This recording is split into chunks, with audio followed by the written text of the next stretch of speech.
pertama kalinya akan mengikuti ajang Piala Dunia U20. Timnas Indonesia U19 berupaya membangun skuad yang paling kuat. Cetak Gol edisi kali ini berusaha merangkum dan menyajikan prediksi starting line-up tim nasional U19 di ajang Piala Dunia mendatang. Video ini dipersembahkan oleh Pep Talk Jersey, sebuah brand yang bisa bikin jersey eksklusif untuk tim kamu. Sudah dipercaya dari mulai anak SMP, SMA, mahasiswa, komunitas, kantor, dokter, TNI, dan lain-lain. Buka aja Instagram peptalk.jersey. Timnas Indonesia U19 terus berlatih demi memantaskan diri untuk berlaga di ajang Piala Dunia U20, di mana Indonesia ditunjuk oleh FIFA sebagai tuan rumah penyelenggara.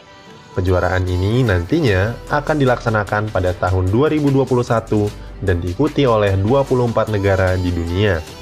Piala Dunia U20 adalah ajang bergengsi yang ada di depan mata Indonesia saat ini. Banyak yang sudah antusias menantikan hajatan akbar itu. Pelatih Timnas Indonesia U19, Sintayong, berusaha untuk semaksimal mungkin untuk membangun skuad yang solid bagi Timnas Indonesia. Pengalaman Sintayong sebagai pelatih yang pernah memimpin Korea Selatan di Piala Dunia 2018 menjadi kapasitas yang penting untuk membuat dia perlu mengomandoi Indonesia di Piala Dunia U20. Di awal tahun ini, Sintayong sudah melakukan seleksi untuk Timnas U19. Dia mencoret beberapa nama seperti Beckham Putra, Muhammad Sopriyadi, hingga Randy Juliansyah. Kemudian menggantinya dengan nama-nama yang baru. Sintayong melakukan hal itu berdasarkan penilaian objektif. Menurutnya, untuk di level Piala Dunia, setiap tim harus mampu bermain dengan tempo yang tinggi. Para pemain yang dia pilih dari sisi permainan dan skill sudah cukup baik, walaupun harus terus ditingkatkan. Untuk itu, di edisi kali ini, Cetak Gol Indonesia mencoba menyusun siapa saja kira-kira starting line-up Timnas U19 di era Sintayong. Berikut ini adalah para pemain yang diprediksi akan menjadi tumpuan utama saat Indonesia menjalani ajang Piala Dunia U20 untuk pertama kalinya sepanjang sejarah. Formasi. Sintayong dikenal sebagai pelatih yang kerap mengandalkan formasi 4-4-2. Pada ajang Piala Dunia 2018, Korea Selatan bisa memenangi laga melawan Jerman yang saat itu dengan menggunakan formasi 4-4-2.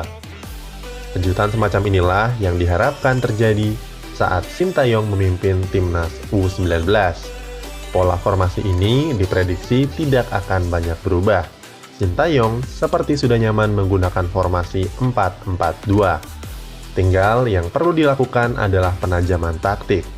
Dia ingin Garuda Muda melakukan gaya permainan pendek dari kaki ke kaki yang dikombinasikan dengan umpan jauh. Jenis permainan ini yang ingin dia tanamkan kepada anak asuhnya. Kiper dan belakang. Formasi kiper akan dikawal oleh Hernando Ari Sutaryadi. Kiper ini cukup matang dari segi pengalaman dan dia pernah menjadi kiper untuk Timnas U16 dan U19 di era Fahri Husaini. Kemampuan Hernando di bawah Mistar cukup meyakinkan. Dia seperti bisa melanjutkan estafet kiper berkualitas yang dimiliki Timnas Indonesia. Untuk posisi bek akan diisi oleh Rizky Ridho Ramadhani dan Ahmad Rusadi. Kedua stopper ini bisa saling bahu-membahu dan dikenal cukup ngotot serta pekerja keras dalam menjaga sektor pertahanan. Sementara di sisi bek kiri ada Alfrenda Dewangga. Selain pekerja keras, Dewa juga memiliki stamina yang mumpuni. Di area pertahanan, dia tahu tugasnya untuk mengawal pos kiri supaya jangan sampai kecolongan. Dan kemudian di sisi fullback kanan akan ditempati oleh Amiruddin Bagas Kava. Bagas punya insting yang baik saat menyerang maupun bertahan. Tapi keunggulannya ada saat Indonesia butuh untuk membangun serangan. Tidak jarang, kualitas Bagas bisa mengejutkan. Tidak cuma menyumbang assist, tapi dia bisa saja menciptakan gol. Tengah. Di lini tengah, kerjasama antara David Maulana dan Brilian Aldama menjadi yang paling krusial. Kedua pemain ini punya kualitas yang ditempa secara terus-menerus, yang salah satunya melalui program Garuda Select Jilid 1 dan 2. Hasilnya, perkembangan kedua pemain ini cukup signifikan. Aldama memiliki kondisi fisik yang kuat. Dia juga semakin matang sebagai pembongkar pertahanan lawan, baik melalui pergerakan atau umpan-umpannya. Tapi itu akan berjalan tidak maksimal tanpa kehadiran seorang David Maulana. David Maulana mengingatkan para pendukung timnas dengan sosok Evan Dimas Darmono. Bahkan mungkin lebih baik untuk beberapa hal. David mampu jadi komandan utama di jantung permainan. David memiliki visi, jiwa pemimpin, tenang, serta punya mental baja. Setidaknya itu juga yang terlihat selama dia membela timnas U19. Di kejuaraan seperti Piala Dunia U20, pemain dengan kualitas seperti David tentu sangat dibutuhkan di dalam tim. Untuk posisi sayap kiri akan dipercayakan kepada Irfan Jauhari. Bakat asal Bali ini memang tampil mengesankan di era Sintayong. Dia layak untuk satu posisi di sayap kiri karena kualitasnya yang cukup meyakinkan. Irfan akan dilengkapi oleh Witan Sulaiman yang berada di posisi sayap kanan. Witan rasanya bakat yang tidak bisa dianggap sepele. Dia punya kecepatan dan akurasi umpan yang baik. Saat di lapangan, daya jelajahnya pun tinggi dan kerap menyulitkan pemain lawan ketika dihadang secara man-to-man. Depan. Duet utama timnas U19 di lini depan akan diisi oleh Amiruddin Bagus Kaffi dan Sultan Ziko. Ziko sudah punya catatan gol yang mentereng bersama timnas usia muda. Ketajamannya sudah tidak perlu diragukan lagi. Begitu juga dengan Bagus Kaffi.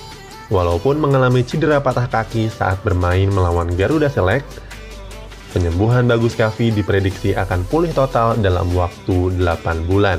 Ini artinya Bagus Kaffi masih punya kans untuk kembali merumput dan bermain, dan menjadi momok untuk lawan di Piala Dunia U20 2021. Bagus Kaffi saat ini masih menjadi striker yang paling tajam untuk Garuda Muda. Performanya selalu menjanjikan setiap kali mengikuti turnamen bersama timnas. Bagus Kaffi juga punya ketajaman dan catatan gol yang baik setiap kali diposisikan sebagai striker. Kalau Ziko dan Bagus bisa menjalin duet yang padu, keduanya bukan tidak mungkin menjadi senjata mematikan yang dimiliki oleh timnas Indonesia. Berikut ini daftar prediksi starting line up timnas U19 di Piala Dunia U20 2021 nanti.